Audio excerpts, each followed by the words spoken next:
हरे कृष्णा, जय गौर हरि। मैं अतुल्य निमायदास आप सभी को प्रणाम करता हूं और आप सभी का स्वागत करता हूं 5 minute daily dose of Bhagavad Gita series में। तो हम पहले अध्याय के सारे श्लोकों पर चर्चा कर चुके हैं और आज से हमें लेना है दूसरा अध्याय। परंतु आज हम दूसरे अध्याय को शुरू करने से पहले एक इंट्रोडक्शन जरूर देंगे दूसरे अध्याय का, कि इसमें क्या कुछ है, क्या बताया भगवान ने, किन किन चीज़ों के ऊपर चर्चा की गई है, अर्जुन महाराज ने क्या कहा, कृष्ण भगवान ने उसके बारे में क्या बताया। तो उन पॉइंट्स के ऊपर थोड़ा सा चर्चा करेंगे। तो आप देखिए, यहाँ पर भगवान बोलना शुरू करेंगे दूसरे अध्याय के अंदर। परंतु उससे पहले हम ये जान लें कि कुछ लोग बोलते हैं कि गीता, जब भी कई लोगों को हमने ऐसे प्रचार करते हुए हम लोग मिले ऐसे लोगों से जो ये कहते हैं कि भाई गीता बोलने के बाद तो क्या हुआ, गीता बोलने के बाद तो युद्ध हुआ।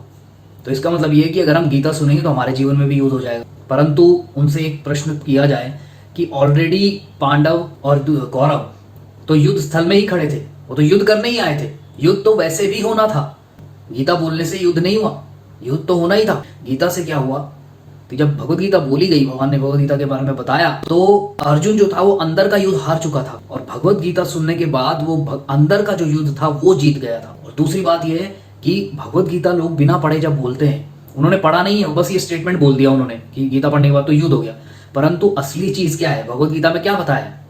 भगवद गीता में ये बताया गया है कि आपको जीवन जीना कैसे है। भगवान ने गीता के अंदर ये नहीं कहा बार बार युद्ध करना चाहिए, युद्ध करो, मारो, ये करो, वो करो, नहीं। तो भगवान ने ये बताया है कि जीवन में तुमको ये जो मनुष्य जीवन मिला है इसमें कैसे आपको कार्य करने हैं, क्या नहीं करने हैं, ये सारी चीजें भगवान ने समझाई है। तो बेवकूफ लोग ऐसी बातें करते हैं। एक और बात क्या बोलते हैं भगवद गीता के बारे में कि अरे युद्ध का मैदान था, युद्ध का माहौल था, इतना टाइम कैसे मिल गया 700 श्लोक बोलने के लिए, ये तो मन घड़ंत है भगवद गीता। तो बोला हमको तो यकीन ही नहीं होता कि 700 श्लोक बोल दिए, इतना टाइम थोड़ी होता है, कोई वहां खड़े ही थोड़ी है कि हाँ जी हाँ बोलो बोलो आप गीता। अरे तो इसका प्रमाण क्या है? तो गुरुजी बताते हैं कि गुरुकुल के अंदर दो भक्तों ने आपस में संवाद किए, संस्कृत सीखी, उन्होंने अच्छे से संस्कृत सीखी और संस्कृत सीखने के बाद उन्होंने अर्जुन महाराज के और कृष्ण भगवान के संवाद किए। तो ऐसा करने के बाद क्या हुआ, उन्होंने जब सारे श्लोक बोल दिए तो उनको करीबन 50 से 55 मिनट लगे ये सारे श्लोक बोलने के लिए। अब देखने वाली बात यह है कि इन्होंने संस्कृत सीखी थी, वो क्लैरिटी नहीं था, वो फ्लो नहीं था। जैसे हम आपस में बात करते हैं, जब हम कुछ भी बताते हैं तो कितना फ्लो में निकलता है। जिसकी इंग्लिश बहुत बचपन से अच्छी होती है वो बहुत जबरदस्त इंग्लिश में फ्लो आता है। हिंदी में हम हिंदी में बोलते हैं तो हिंदी का बहुत अच्छा फ्लो आता है। किसी को बंगाली आती है, तमिल आती है, तेलुगु आती है, वो फ्लो बनता है। तो उसी तरीके से उनकी तो भाषा ही, वो लोग तो बात ही संस्कृत में किया करते थे। तो आप सोचो, जिन्होंने सीख कर बोला उनको 45 से 50 मिनट लगे, 50 से 55 मिनट लगे, तो भगवान और अर्जुन को तो 15 से 20 मिनट लगे होंगे मुश्किल से। तो 15-20 मिनट नहीं निकल सकते। तो बेवकूफ लोग ऐसी बातें भी करते हैं। तो पहले अध्याय में क्या हुआ कि अर्जुन महाराज जो बातें सारी कर रहे थे वो नैतिकता के लेवल पे अगर हम देखें, नैतिकता के स्तर पर देखें, मोरालिटी के लेवल पे अगर हम देखें तो बहुत अच्छी बातें की उन्होंने कि हमें ये नहीं करना चाहिए, हमें मारना नहीं चाहिए, इससे समाज में ये हो जाएगा, समाज में प्रॉब्लम्स आएंगी, कुल धर्म खत्म हो जाएगा, नष्ट हो जाएगा, जिससे बहुत सारी प्रॉब्लम्स आएंगी आगे चल के। तो अगर हम देखें तो हाँ यार बड़ा अच्छी बातें की अर्जुन महाराज ने, तो बहुत ही अच्छी।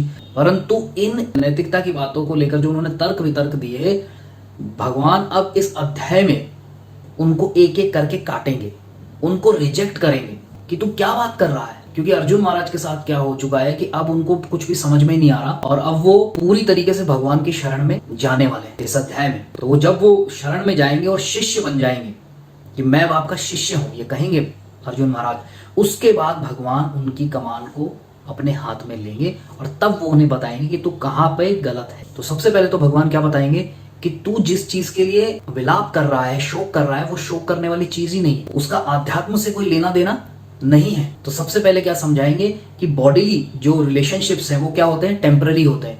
तो टेम्पररी बॉडी रिलेशंस और स्पिरिचुअल, एटर्नल स्पिरिचुअल सोल, इसके बारे में बताएंगे। इनमें क्या डिस्टिंक्शन है, इनको कैसे समझे, इसको अलग समझाएंगे और इसको अलग समझाएंगे। फिर पुनर्जन्म के बारे में बताएंगे। बहुत लोग कहते हैं पुनर्जन्म कहाँ है, वेदों के अंदर तो है ही नहीं, ये रहा भगवद गीता में है। आएंगे श्लोक, देखिए हम आपको बताएंगे कि पुनर्जन्म कैसे होता है, पुनर्जन्म का क्या प्रोसेस होता है। भगवान बता रहे हैं, जो सोल है उसके कैरेक्टरिस्टिक्स समझा रहे हैं। फिर बताएंगे कि वो जो, क्योंकि इस चैप्टर का नाम क्या है, गीता का सार, तो इसमें सारी चीजें आ जाएंगी, ए से लेकर और जेड तक सब समझा देंगे भगवान इसके अंदर। थोड़ा थोड़ा बताएंगे, फिर आगे और ज्यादा एक्सप्लेन करेंगे। तो बताएंगे कि भाई अगर सोल है तो उसको क्या करना है, भगवान से उसका क्या रिश्ता है और उस रिश्ते में, उस संबंध में उसको कैसे कार्य करना है। और एक सेल्फ रियलाइज्ड पर्सन जिसने आत्म साक्षात्कार कर लिया है, उसके लक्षण बताएंगे कि उसमें क्या क्या लक्षण होते हैं, वो कैसे उठता है, कैसे बैठता है, कैसे चलता है, कैसे बोलता है, ये अर्जुन महाराज पूछेंगे।